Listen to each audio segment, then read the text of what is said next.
এই এই গাছ মেরেছে কারা? তোমরা মারছো নাকি? হ্যাঁ ভাই, আমরা মারিছি। কেনেন? আপনারা মারিছেন মানে? গাছ তো আমাদের, আপনারা কেন মারেন? আর কার অনুমতি নিয়ে মেরেছেন? আপা, যার গাছ উনি তো আমাদের কাছে বিক্রি করেছে। যার গাছ মানে? গাছ হচ্ছে আমার, আপনাদের কাছে কে বেচেছে?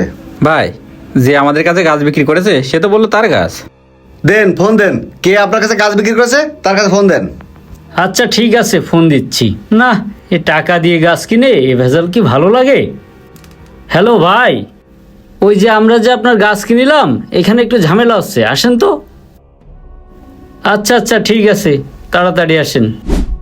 কার কি এসে বাজান এখানে?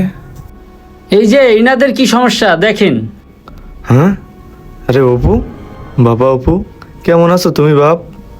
আরে কেমন আছি বাদ দাও, আমার এই গাছ বিক্রি করেছে কিটা? এই গাছ তো আমরা বিক্রি করেছি।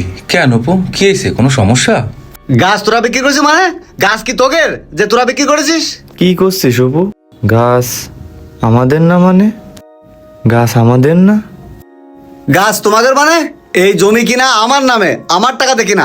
গাছ তোমাদের কি করে হয়? তুই কি করছিস অপু? এই গাছ তো আমিই লাগাইলাম, আর তোর জমি বলে কি আমাদের জমি না? জমি তোমাদের কি করে হয়? আমার বউ আছে, বাচ্চা আছে, আমার একটা সংসার আছে। অপু, তাই বলে তুই এরম ভাবে বলবি? আমরা তো কোনোদিন এরম হিসাব করিনি রে। হিসাব আপনারা করেননি নাকি আমরা করিনি? ও তো ধ্বংস হয়ে গেল আপনাদের পেছনে টাকা খরচ করতে গেলে। ছোট বউ, তুমি থামো। যে বিষয় জানো না সে বিষয়ে তুমি কথা বললে না। আমি কিছু জানি না মানে? আপনাদের যখন যখন টাকা পয়সা লাগে আর ওরা ফোন দেন, আবার আমি কিছু জানি না? শোনো ছোট বৌমা, আব্বার শরীরটা একটু অসুস্থ, আব্বার একটু ডাক্তার দেখানোর দরকার। ওপরে কতবার ফোন দিছি, অপু করে টাকা পাঠা, আব্বার একটু ডাক্তার দেখাবো। অপু ফোনও ধরে না, টাকাও পাঠায় না, কি করব? তাই চিন্তা করলাম গাছ কটা বেশি অন্তত পক্ষে আব্বার ডাক্তার দা তো দেখাই। হ্যাঁ, ও একটু চাকরি বাকরি করে তো, তাই ওর টাকার পেছনে সবার নজর। কেন আপনি টাকা পয়সা দিতে পারেন না, ওর কাছে চান কেন? এই বৌমা, তুমি চুপ করো, তুমি কোনো কিছুই জানো না।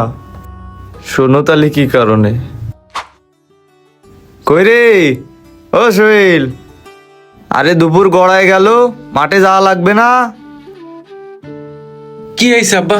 খাচ্ছিলাম, কেবল খাওয়া শেষ করলাম। কষি খাতে যদি এত সময় লাগে তাহলে মাঠে যাবা কখন? আব্বা, এখন না যতটুকু পারি করে আসপানে, আর বিকেলে নয় আমি নিজে নিজে যাই করে আসপানে আবার। আর আমার সেই ছোট জমিদারের বাচ্চা কনে গেছে? ওরে তো মাঠে যাওয়ার কথা বলেই পলাই। কনে গেছে তা তো জানি না আব্বা, সকালবেলায় দেখলাম খাইয়ে দে এইদিকে কনে যেন গেল। না, ওইটা নিয়ে তো আর পারা গেল না।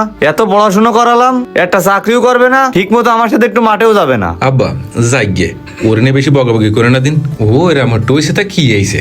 চলো আমি আর তুমি যে মাঠে যে কাজ করে আসপানে, ওরে দরকার। বাবা সে তো ঠিক আছে, তা ওর কিছু করে খাওয়া লাগবে না? ও না করবে চাকরি, না করবে কোনো হাতের কাজ, তাহলে ও কি করে খাবে? আমরা যতক্ষণ আছি আমরা করতে থাই, যখন পরিবারের দায়িত্ব ওর কাঁধের উপরে আসবে না তখন ঠিকই করবে না। তুমি যাই বলো, ও কোনোদিন ঠিক হবে না। এই এত কথা বাড়ায় লাভ নেই, তুমি তাড়াতাড়ি গুছাই নাও, নিয়ে মাঠের দিকে চলো। চলো চলো তাড়াতাড়ি চলো, মাঠের দিকে চলো। আচ্ছা ঠিক আছে চলো। এই দাঁড়া। কি আব্বা? আব্বা একটু ওই পাড়ায় গেলাম। সকালবেলা কইছি না মাঠে যাইতে হবে? তুমি কাজ কাম করবা না, চাকরি বাকরি করবা না, কি করে খাবাটা কি? আব্বা আসল কথা কতই তো ভুলে গেছি। ওই পাড়ায় গেলাম, ওই যে একজন চাকরি দেয় না, ওর কাছে গেছিলাম। তা ও আবার কইলো কি চাকরি একটা আছে, কিন্তু ওখানে 10 লাখ টাকা খরচ হবে, 10 লাখ টাকা লাগবে। ওই পাড়ার ওই আমরা, ও তো শুনেছি চাকরি বাকরি দেই, আজ পর্যন্ত অনেক চাকরি দেছে। তা টাকাও তো মেলা, 10 লাখ টাকা, এত টাকা কোনে বাবা নে? আব্বা ওই মাঠে আমাদের ওই যে চাষের জমিটা আছে না, ওই জমিটা বিক্রি করে দাও, আর তাতেও যদি না হয় বাড়ির সাইডতে একটু বেশি দিয়ে বজায় দাও। সে তো বুঝলাম রে বাবা, তোমারে যদি জমি বেচে চাকরি জনি দিয়ে দিই, তা আমরা খাবা নাকি? তোমারে নাই দিয়ে দিলাম, বেশ ভালো কথা। তা তোমার ভাই সোহেল রয়েছে না, ওরে আমি কি দিয়ে বুঝ করবো? আব্বা চাকরিটা একবার হয়ে গেলি ওই বড় ভাই চিন্তা আমি করব, ওর করা লাগবে। তারপরেও রে বাজান, কেমনে কি করি?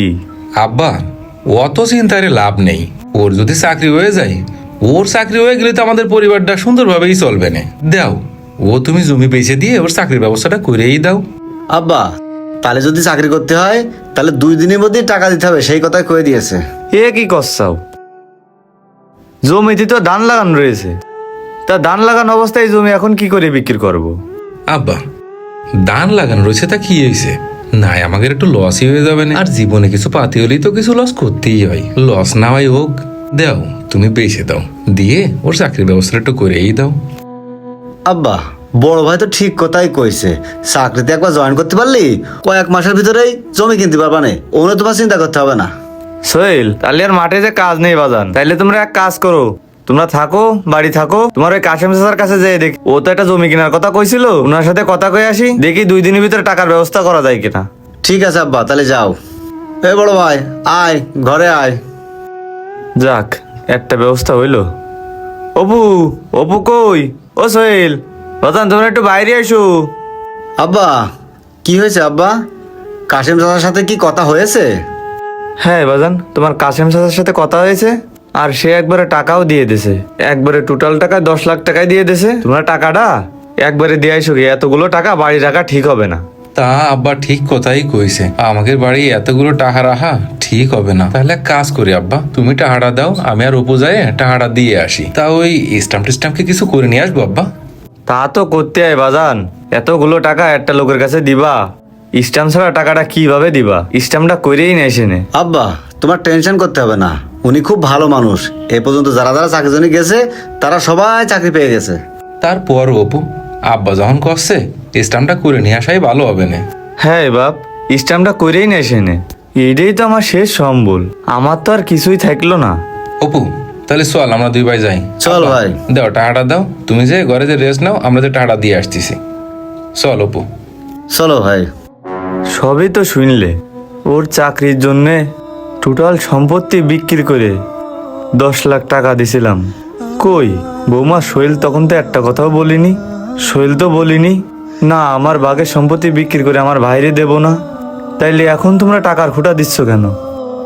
কথাই আছে, বাবার সম্পদ সন্তানের জন্যই, কিন্তু সন্তানের সম্পদ কখনো বাবার হয় না। সোহেল বাবা, এই গাছে যত টাকা আছে 1 টাকাও আমাদের দরকার নেই, তুমি সব ওদের দিয়ে দিও। সোহেল বাপ, চল, ওকে টাকা নিয়ে ওরা সুখী থাকুক, তোদের টাকা আমার লাগবে না, তোরা সুখী থাক। তুমি খাওয়ালে শেখালে কথা বলা, বাবা তুমি আমার যত খুশির কারণ।